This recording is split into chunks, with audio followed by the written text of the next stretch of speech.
Amara was the only child of her parents, and they love her more than anything in the world. Growing up, they showered her with affection and love and provided her with everything she needed, ensuring she never lacked anything or felt insignificant. Her home was always filled with laughter, warmth, and joy that made Amara felt very loved. But things were different at school. Amara felt like the most hated person. She had no friends, no one to sit with during lunch, and people avoided her as if she were invisible or worse, like she carried something contagious. It all began at the start of SS1, when Ava, one of the most popular girls, started a vicious rumor about her. Ava had always harbored a silent grudge against Amara from the first day of school. Amara's brilliance and beauty had quickly attracted admiration, and people couldn't stop gushing about her. Teachers praised her intelligence, and the boys in school only seemed to have eyes for her. Ava, feeling overshadowed, decided to do something that would tarnish Amara's image.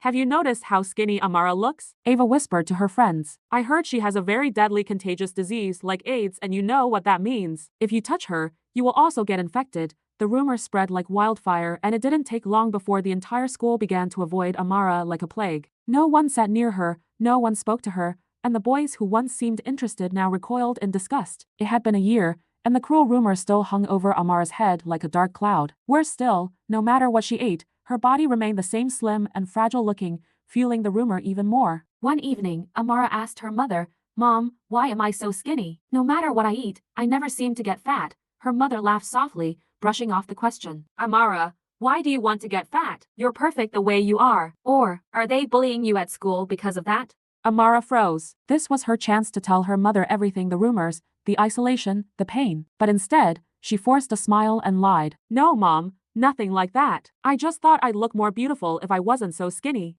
Her mother stopped what she was doing and turned to look at her. "Amara, you're beautiful just the way you are. Don't ever let anyone make you feel otherwise."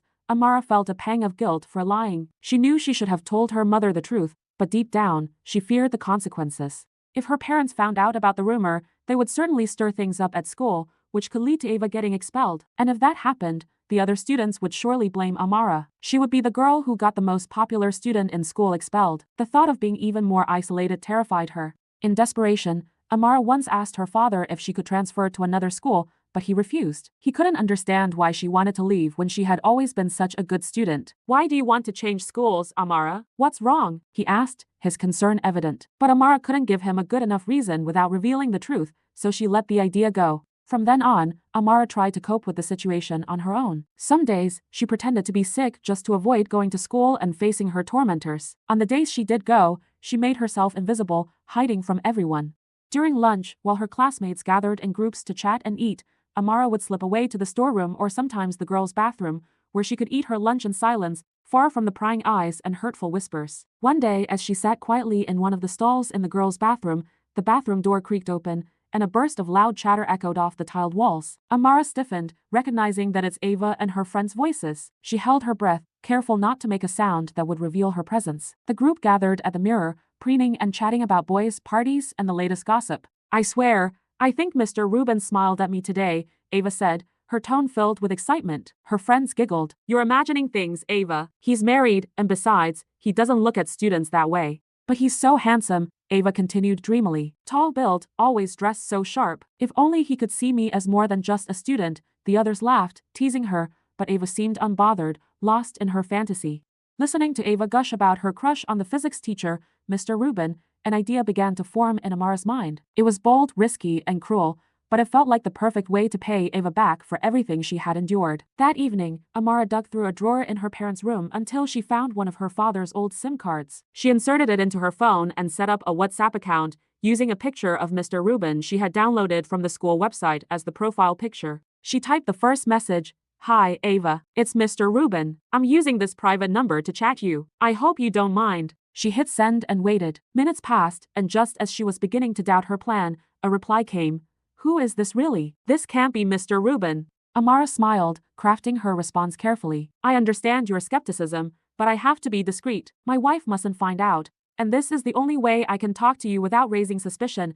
Ava's response was hesitant at first, but with Amara's persistence and carefully chosen words, Ava began to believe she was truly chatting with Mr. Rubin. Over the next few days, their conversations grew more frequent. Amara played her role masterfully, pretending to be a shy but intrigued Mr. Rubin, flattering Ava and encouraging her affections. Eventually, Ava began sending intimate chats and photos, trusting that the man she admired was reciprocating her feelings. At school, Ava walked with a newfound confidence. Though Mr. Rubin never showed her any special attention in class, she convinced herself that he was simply being careful. Amara watched from a distance, waiting for the perfect moment to execute the final phase of her plan. One morning, before anyone arrived at school, Amara printed out every chat and photo Ava had sent to the fake account. She pinned the pages to the school's main bulletin board, ensuring they were visible to everyone. Then she stepped back and waited. By the time the first bell rang, a crowd had gathered around the board. Gasps, laughter, and whispers filled the air as students pored over the messages and photos. The humiliation was instant and brutal. Ava's face turned crimson when she arrived and saw the display. Her friends distanced themselves immediately,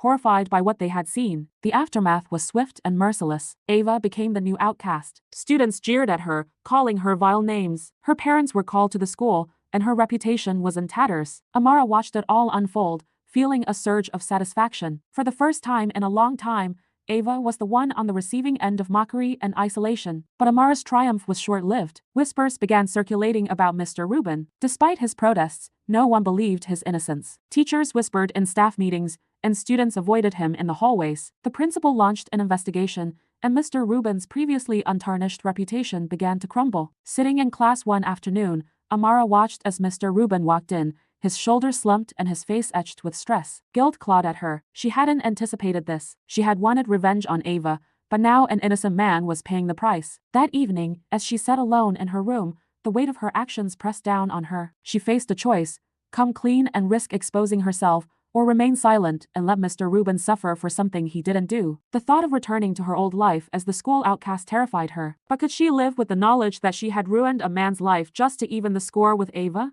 Thank you for watching. Don't forget to like, share and subscribe. See you in my next video. Ciao!